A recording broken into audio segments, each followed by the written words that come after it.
एक दफा एक घटना हुई, बड़ी प्यारी घटना, ये हमारे और आपके लिए है। दामू अण्णा कसार नाम के एक व्यक्ति का जिक्र आता है। साई चरित्र जो लोग पढ़ते होंगे, साईनाथ महाराज के एक बड़े भक्त हुए हैं। तो उनके मन में एक विचार आया, जब बाबा समाधि नहीं लिया था बाबा ने, उसके पूर्व की घटना है। उन्होंने कहा कि बाबा आप अभी जीवित है, उन्होंने अपने शब्दों में कहा, तो मैं आप अपने जीवन का मार्गदर्शन आपसे प्राप्त करता हूँ, कोई भी सहायता प्राप्त करता हूँ, लेकिन जब आप समाधिस्थ हो जाएंगे, आप समाधि ले लेंगे, तब मेरे जीवन का मार्गदर्शन कौन करेगा। एक बहुत बड़ी बात उन्होंने कही। और चूंकि यह सौभाग्य है उसके, पहली बात तो हमको मनुष्य का जन्म मिलता है, दूसरी बात उस मनुष्य को का जन्म मिलने के बाद एक सदगुरु आपको मिल जाए, एक पूर्ण परब्रह्म समर्थ सदगुरु आपको मिल जाए, ये और परम सौभाग्य का विषय है आपके। तब ये बात साईनाथ महाराज कहते हैं कि तुम जब और जहां मेरा स्मरण करोगे, मेरा नाम लोगे, तुम मुझे वहां और मेरी उपस्थिति को अनुभव करोगे।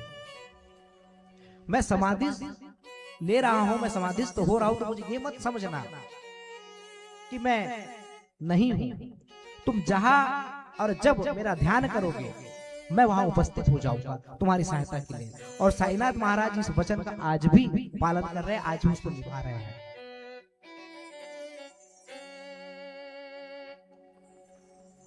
ऐसे सैकड़ों अनुभव है, लाखों अनुभव है साईं भक्तों के, कि जब जब गिरते हुए जब भी मैंने तेरा नाम लिया है, गिरने न दिया तूने मुझे, वही थाम लिया है। कोई विपत्ति आए, कोई ऐसी मुसीबत आए, और ये कोई अंधविश्वास नहीं है, मैं स्पष्ट कर दूं कि मैं यहाँ बैठ करके कोई ऐसी बात आपसे कर रहा हूँ, ये श्रद्धा का विषय है। और जो लोग पूर्ण श्रद्धा और समर्पण के साथ में साईनाथ महाराज के सानिध्य में हैं, आप खुद आप देख लीजिएगा उनका जीवन को, उनके जीवन को, वो आपको समाज में अलग दिखेंगे, क्योंकि उनके ऊपर में उस करुणामयी परब्रह्म साईनाथ महाराज का हाथ है, और वो उनका जीवन का मार्गदर्शन करते हैं।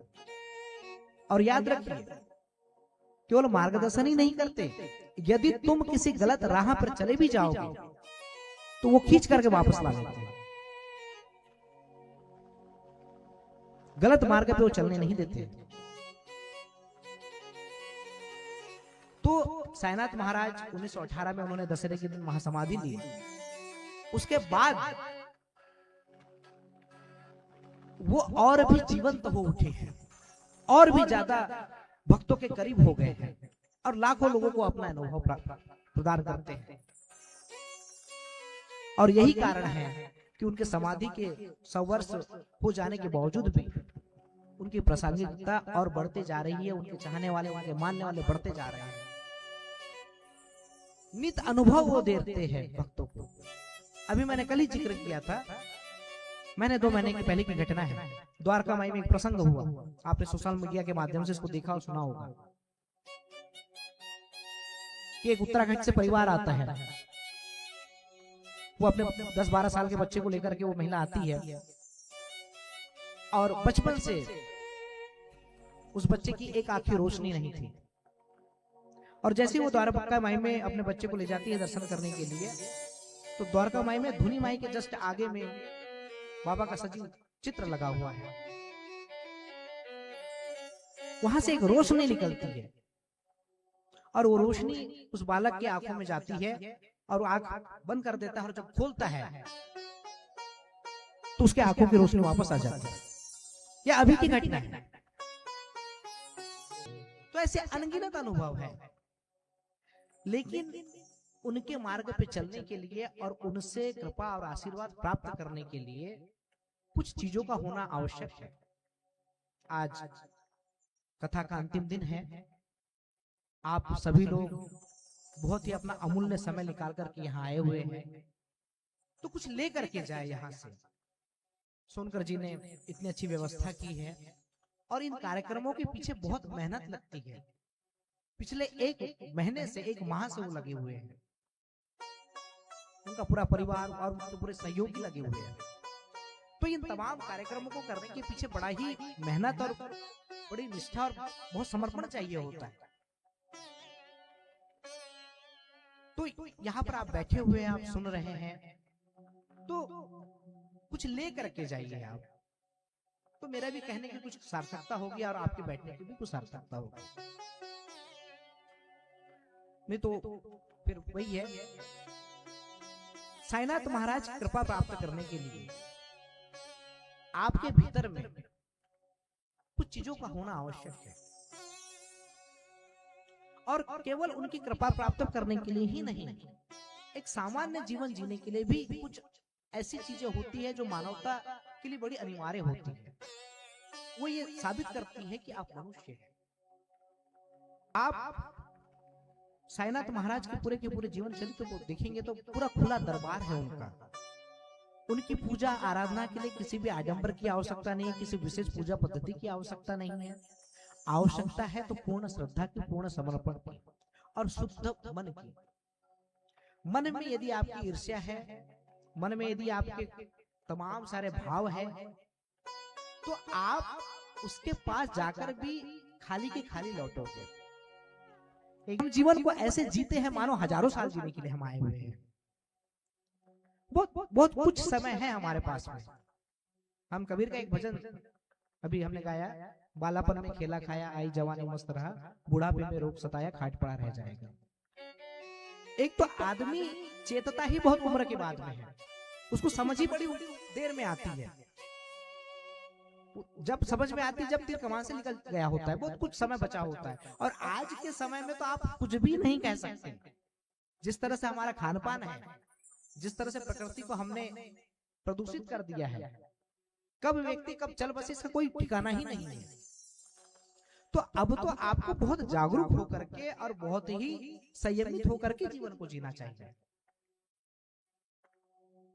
आदमी में इतना अहंकार है, मैं कभी कभी सोचता हूँ कि आदमी को मरना है उसके बाद इतना अहंकार है। अगर आदमी नहीं मरता होता, अमर हो जाता, तो पता नहीं कितना अहंकार होता। हम सभी जानते हैं कि एक न एक दिन मरना है हमको, उसके बावजूद भी इतना अहंकार कि हम फला है, हम ये है, हम वो है। तो जीवन को सरल और सहज आपको अगर जीना है तो बहुत ही डाउन टू अर्थ रहिए, बहुत ही सहज और सरल रहिए। ये जरूरी नहीं है कि हर किसी के विचार आपसे मिले, लेकिन आप कोशिश कीजिए। आप हर किसी को खुश नहीं कर सकते, लेकिन हम आपके हाथ में ये है कि आप किसी को दुख मत दीजिए, किसी को दुखित मत कीजिए। तो ये जो कथा हो रही है ये इसलिए हो रही है कि आप कुछ ग्रहण करके ले जाए अपने साथ में। घर परिवार में आज इतने सारे उपद्रव बचे हुए हैं, इतने सारे विवाद है कि व्यक्ति का आधा पूरा का पूरा जीवन इसी में चल जाता है। मेरे उस्ताद का बड़ा प्यारा सा शेर है। मेरे उस्ताद कहते हैं, तमाम उम्र कम है मोहब्बत के लिए, तमाम उम्र कम है मोहब्बत के लिए, लोग वक्त कहां से लाते हैं नफरत के लिए। जीवन प्रेम पूर्ण यदि आप जीना चाहे तो आपके पास में वक्त ही नहीं बचता इन तमाम सारी चीजों का। कभी विचार करके देखिए, हर कोई किसी न किसी मसले में फंसा हुआ है, और छोटी छोटी बातों पर, घर परिवार में भी आप देखेंगे तो बस छोटी छोटी बातों पे ही बड़ी बड़ी चीजें हो जाती है। तो इन तमाम सारी चीजों को निकाल करके हम देखें, तभी हम पाएंगे कि हमारे जीवन में कितना आनंद था। और आखिरी में हाथ कुछ नहीं लगेगा, क्योंकि आपको एक टाइम पीरियड मिला हुआ है, एक समय मिला हुआ है जीवन के जीने का। उस जीवन में ही सब कुछ है, उसके बाहर कुछ नहीं है। न किसी ने स्वर्ग देखा है, न किसी ने नरक देखा, किसी ने कुछ नहीं देखा है। जो कुछ है यही पर है, यही स्वर्ग है, यही नरक है। और साईनाथ महाराज ने हमेशा मानव सेवा को महत्व दिया है। एक छोटा सा प्रसंग लेके हम कथा का समापन करेंगे, वो ध्यानपूर्ण इस बात को सुनिए। साईं बाबा के पास में दीनहीन, गरीब, विक्षिप्त बीमारियों से विधायक जी यहाँ कह रहे थे जो बात को, वो वास्तविक बात है। जो बीमारियों में और तमाम सारी चीजों में ग्रस्त थे, घर के लोग तक उनको निकाल देते थे। ध्यान दीजिए इस बात पर। पहले बुजुर्ग लोग यहाँ पर बैठे हुए हैं, आज के समय में तो ऐसी कोई बीमारियां हैं नहीं, विज्ञान ने इतनी तरक्की कर ली है, लेकिन पूर्व के समय में आपने देखा होगा जो लोग बुजुर्ग बैठे हुए, बड़ी भयंकर बीमारियां हुआ करती थी। कुष्ठ रोग होता था, कोढ़ निकलता था शरीर से, तमाम सारी बीमारियां, लोग उसको छूत की बीमारी कहते थे, लोग कोई उसके पास जाते नहीं थे। कल मैंने जिक्र किया था भागोजी सिंधे का। भागोजी सिंधे के शरीर से पीप निकलता था, दुर्गंध आती थी, उनके घर वालों ने उसको तिरस्कृत कर दिया था, बाहर कर दिया था, गांव की सीमा पे घूमता था बेचारा। साईनाथ महाराज ने अपने समीप रखा, उसको अपना प्रधान सेवक बनाया। ये करुणा है उनकी।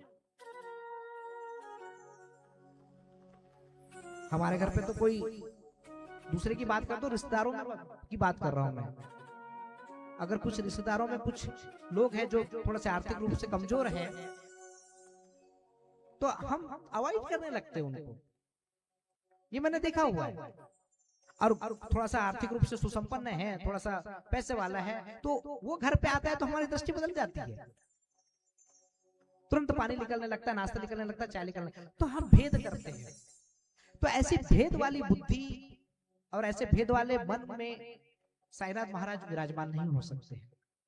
जो सबको समान भाव से देखते हैं, साईनाथ महाराज वहां विराजमान है, कोई भेदभाव नहीं है उनकी तरफ।